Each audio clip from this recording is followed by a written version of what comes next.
ഞാനൊരു അക്രൈസ്തവയാണ്. എൻ്റെ ഹസ്ബൻഡിനൊരു ആക്സിഡൻ്റ് ഉണ്ടായി. നട്ടെല്ല് പൊട്ടി, വാരിയിൽ 4 എണ്ണം പൊട്ടൽ പറ്റി, 100 സ്റ്റിച്ച് പുറത്തുണ്ടായിരുന്നു. 4 ഓപ്പറേഷനാണ് ഡോക്ടർ പറഞ്ഞിരുന്നത്. വളരെ തളർന്ന അവശയായിട്ട് ഞാൻ ഇവിടെ കയറി വരുമ്പോൾ എനിക്കൊരു പ്രതീക്ഷയില്ല. പക്ഷെ എൻ്റെ മനസ്സിൽ വിശ്വാസം ഉണ്ടായിരുന്നു, അമ്മ ഇടപെടുമെന്ന്. എന്നെ ആരോ തൊട്ടതുപോലെ എനിക്ക് തോന്നി. അതുവരെ ഞാൻ കണ്ണീരോടെ ഇരുന്ന് ഞാൻ കരയാതെയായി. ഇവിടെ നിന്ന് പുറത്തിറങ്ങിയപ്പോൾ പുതിയൊരു സൃഷ്ടിയായിട്ട് ക്രിസ്തു എന്നെ മാറ്റി. ഒറ്റ ആഗ്രഹം മാത്രമേ എനിക്കുണ്ടായിരുന്നുള്ളൂ. എൻ്റെ ഹസ്ബൻഡിന് 85% നട്ടലിന് പൊട്ടലുണ്ടായിരുന്നു. ഏറ്റു നടക്കില്ല എന്ന് ഡോക്ടർമാർ പറഞ്ഞിരുന്നു. പക്ഷേ എൻ്റെ വിശ്വാസം വലുതായിരുന്നു. ഞാൻ പ്രാർത്ഥിച്ചു. അമ്മയോട് ഇങ്ങനെ മാത്രം ഞാൻ പറഞ്ഞുള്ളൂ, ഒന്നും വേണ്ട, ഒന്ന് ഏറ്റാൽ മാത്രം മതി. അങ്ങനെ ഏപ്രിൽ 16-ാം തീയതി എന്നൊരു ഡേറ്റ് ഞാൻ ചുമ്മാ ഇടുവാണ്. ആ ഏപ്രിൽ 16-ാം തീയതി എൻ്റെ ഹസ്ബൻഡ് എഴുന്നേറ്റ് നടന്നു.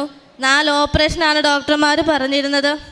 4 ഓപ്പറേഷനും കൂടാതെ പരിശുദ്ധ അമ്മ സൗഖ്യം കൊടുത്ത് അനുഗ്രഹിച്ചു.